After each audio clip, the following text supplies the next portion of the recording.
Hello guys, ito na ang mga malunggay ko guys. Tingnan nyo, ang haba, ang taas na niya guys. Nag-ingay na naman itong bird ko. Tingnan nyo guys. Sobrang taas na niya, oh. Nagtyagaan ko to din lang dito sa loob pag lunch time. See, dami ng dahon. Tapos may tinanim ako ulit. Ito. Itong bagong tubo to. Tsaka sa isa din. Ito na shell, binigay mo shell, oh. Ito na.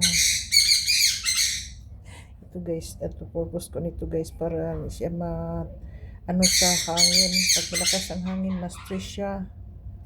So ito yung ginawa ko, nilagyan ko nitong stick.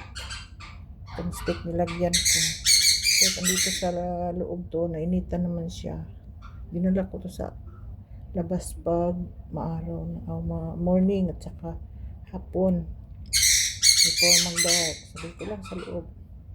Yan, nilagyan ko ng ganito guys, oh, empty bottle. Parang hindi siya mas hangin. Ito na, siya, maganda na siya, oh, hindi na siya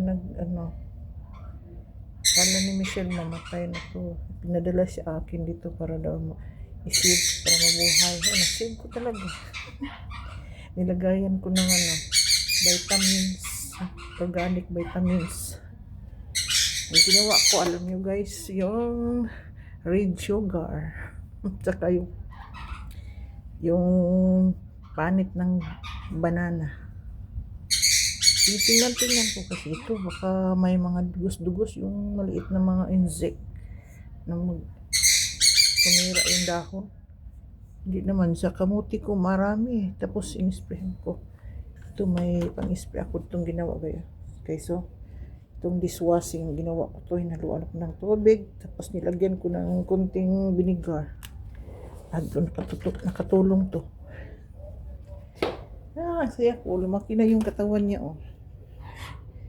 Lumaki na yung katawan niya. Tapos pag subang laki na to, ipapatong ko sa malaking lalagyan. Bubuslutan ko lang to kasi maliit lang tong nilagyan ko. Ay, sana tuloy-tuloy na to. Hindi ko muna kinukunan kasi baka mag-upset siya. Ang taas na to. Tagaliig ko na. Tingnan ko ha. Oo, tagaliig ko ng kataas. See? Tsaga-tsaga lang. Kahit andito sa loob, mabuhay. Basta may araw, paminsan-minsan. Tinatsagaan lang alagaan. Kasi ang hirap dito sa US tanim ng malunggay. Pero kung malaki na siya, tapos inalagaan, tapos nandun na sa labas, makasurvive niya sa init sa kalamig. Pero ngayong bata pa, pero wala naman akong kalagayan sa labas. Simento naman sa labas. Daming bottle dyan guys, oh. Yung empty bottle yun sa nilagyan ko ng tubig for in case baka mag-run out. Wala problema sa tubig. May tubig ako magamit. Kasi mahilig advance yung iniisip ko ba. Baka biglang mag-run out tapos wala akong tubig na magamit pag CR, pagluto. So, ginawa ko, pag may makita akong bottle, lagyan ko talaga ng tubig. Yung tubig na yan, pwede yan pang hugas. Sinipalit ko naman yung pwede mainom. Basta itong malunggay guys.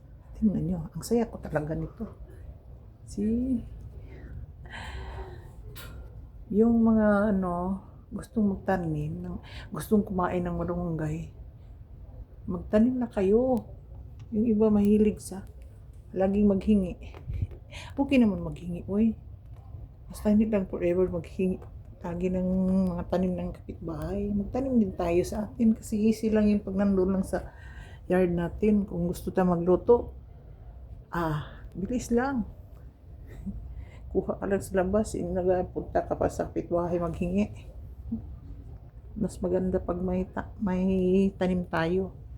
Tapos may rami pa akong mga seeds. Hindi ko pantanong kasi nahirapan ako sa lupa. kailangan ko pang maghingi pa sa kaibigan ko. Punta sa kanila. Ano, wala na kaming sakyan guys. Siya nga pala, talking about ang aming sasakyan. Iba talaga dito sa US guys. Pag hindi na nakatakbo yung sakyan mo, dito kasi kami sa apartment. Pag hindi na makatakbo yung sakyan mo, may sira. Tapos nakatambay lang sa labas. Padalahan ka ng notice sa office na kailangan mong iayos mo yung sakyan mo. Pag hindi, bigyan ka lang, kami, binigyan lang ng 3 araw. Kanina, 3 araw, wala na kasi, nakasakit ang asawa ko. Walang nagawa, so hindi ma-move yung sakyan.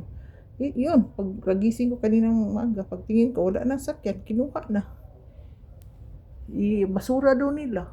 Iwan ko, itong asawa ko nagkasakit kasi, wala akong magawa. Sayang naman, ganda pa yung sakyan yun, nasira lang yun kasi pinatakbo niya na ubusan ng oil. Yun, ganda pa naman, hindi pa naman yun, sayang. Wala na, binasura na nila. Iwan ko, hindi naman ako marunong magdadrive. Ipigas ulo kasi, bago mo itakbo ng malayo ang sakyan, dapat i-check mo yung engine. O, ano bang kailangan kasi nag-travel yun, kasiptihan mo yan. Pero hindi ka nakinig. Hindi ko nakinig kasi. Yun tuloy. Basta, ako naman nag-enjoy kasi kamong malunggay ko. Ito lang guys. Magtanim na kayo walang mga tanim na kamunggay kasi grabe to, daming benefits ito. Gamot dito sa ulcer, kung magka-ulcer ka na, grabe na. Juice lang dito, iinumin, kunti. Basta, ang ginawa ko nito, pagkain ko to, sa totoo lang, halo ko sa tinula. At saka, yun din ginawa ko nung time na-accident ba yung nagka-scar yung nagkabili yung asawa ko. Wala akong nagawa. So, dito na lang kinuha ko guys. Yung katas niya, nilagay ko sa nag-bleeding. So, minto na ang dugo.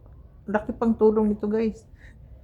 Lahat na dami ng benefit nito. Basta yun ang experience ko. Ang importante may halo ako pang sahog sa tinula ko. Bisaya kasi. Sa ito lang guys. Noon nakala ko mamatay na to, nakalimutan ko sa labas, mga 1 o'clock na sa hapon na remember ko na ang malunggay ko nandoon na pala sa labas. Pagtingin ko guys, sobra na niya guys, parang nalungkot na siya guys. Na yun, parang sa Bisaya pa, nanguyoy na yung shoulder niya. Parang matay na. Yun din ang bagong tanim. Ngayon bumalik kasi naka-aircon dito sa loob. Yun guys. Thank you for watching.